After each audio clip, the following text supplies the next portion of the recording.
আপনারা যারা গিল খুলবেন ভাবছেন, তো কিভাবে গিল খুলবেন, কেন খুলবেন, আজকে সেই ভিডিও নিয়ে আসছি। তো আজকের এই ভিডিওটি দেখলে আপনি কিভাবে গিল খুলবেন সম্পূর্ণ প্রসেস আমি আপনাকে দেখিয়ে দেবো। তো গিল খোলার জন্য সর্বপ্রথম আমি চলে আসলাম আমার প্রোফাইলে। তো প্রোফাইলে আসার পরে এখানে বাম কর্নারে দেখবেন যে অ্যাপ আইকন, সেখান থেকে গিল্ডে যাওয়া যায়। বাম কর্নারে অ্যাপ আইকনে ক্লিক করার পরে যে গিল্ড অপশনে ক্লিক করে দিলাম। তো এখানে আমি প্রথমত চলে আসলাম এখানে গিল্ড আইকনে আসার পর এখানে সমস্ত কিছু শো করবে, ধরনের অন্যান্য বিভিন্ন ধরনের গিল্ডের নাম, লেভেল, মেম্বার কতজন, সব কিছু এখানে দেখা যাবে। এখান থেকে চাইলে আপনি সরাসরি যে কোনো একটি গিল্ড সিলেক্ট করে সেখানে ঢুকে যেতে পারবেন।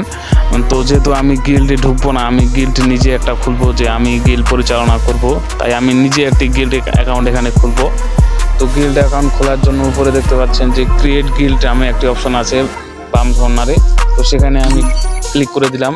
তো ক্লিক করে দেওয়ার পরে এমন একটা ইন্টারফেস শো করবে। তো এখানে আসার পর এখানে সমস্ত কিছু শো করছে, যেমন আমার লেভেল, তারপরে auto approval, BR rank, CS rank, guild tax. তো এখানে সমস্ত কিছু শো করবে। যেমন প্রথমে যদি বলি অটো অ্যাপ্রুভাল, সেটা অন থাকবে। যেমন লেভেল এখানে 0।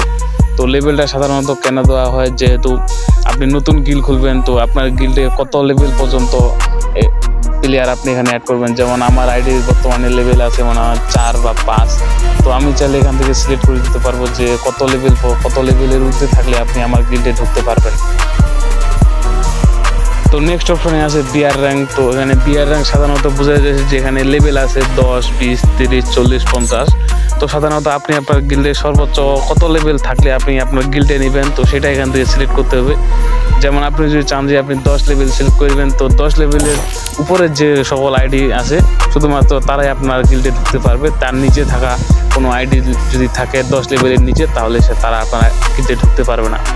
তো সিএস র্যাঙ্কের ক্ষেত্রেও ঠিক এমন। তো এরপরে আসে আপনার এখানে গিল্ড ট্যাক্স। তো এখানে সাধারণত আপনি অ্যাক্টিভ কতদিন থাকবেন, যেমন এভরিডে আছে 1 থেকে 3 ডে উইক, তারপরে 1 থেকে 5 ডে। তো সাধারণত এখানে এভরিডে দেওয়াটা বর্তমানে আমার ঠিক হবে না, কারণ যেহেতু আমার এটা নতুন গিল্ড।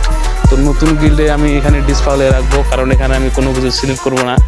তো শুরু থেকে যদি আমি এমন তো কিছু নিয়ম একেবারে অ্যাক্টিভ করে দিই, তো এখানে হয়তো আমারই সমস্যা হবে, কারণ আমারই আইডির লেভেল অনেক কম। তো যখন আমার আইডির লেভেল বাড়বে বা বড় হবে, তখন আমি গিল্ডের নিয়ম আবার চেঞ্জ করে দেবো। তো এখানে আপাতত আমি এখানে ক্যাজুয়ালে রাখলাম, আমি অন্য কিছু এখানে সিলেক্ট করলাম না, কারণ যেহেতু আমার নিজেরই আইডির লেভেল কম। তো সাধারণত আমি এখানে ক্যাজুয়াল রেখে দিলাম। উপরে অপশনটা আছে আপনার সোলো জেন।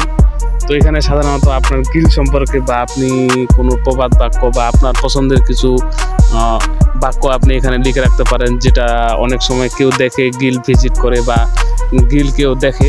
তো আপনি চাইলে এখানে কিছু লিখে রাখতে পারবেন, যারা আপনার গিল্ডে আসে দেখবে, তো তারা দেখতে পারবে যে আপনি কি লিখতে পারছেন। কোনো প্রবাদ বাক্য বা অন্য কিছু চাইলে আপনি এখানে লিখে রাখতে পারবেন।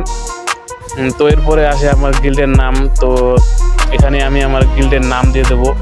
এখানে সাধারণত আপনি আপনার ইচ্ছে মতো নাম দিতে পারবেন, যে একদমই আপনার আইডির মতোই নাম দিতে হবে বা অন্য কারোর মতন দিতে হবে এমনটা না। আমি আমার আইডির যেটা নাম আছে সেটাই আমি আমার এখানে গিল্ড নেম দিয়ে দিলাম। তো গিল্ড নেম দেওয়া শেষ। এরপরে আছে নিচের লোকেশন। তো আপনি চাইলে এখানে আপনার লোকেশন দিয়ে দিতে পারেন। এখানে আপনার কান্ট্রি সিলেক্ট করবেন, এবং কান্ট্রি সিলেক্ট করার পর এখানে আপনার ডিভিশন, সাব ডিভিশন, মানে আরও অন্যান্য কিছু আছে যেগুলো আপনি চাইলে এখান থেকে সিলেক্ট করে দিতে পারবেন। তো আমি যেহেতু নতুন গিল্ড, এটা আমার আইডির লেভেল কম প্রথম কথা, তাই আমি এখানে এমন কিছু লোকেশন দিচ্ছি না। তো এটা আমি এখানে ডিসপ্লে করে রাখলাম। তো আমি এখানে কোনো লোকেশন দেবো না।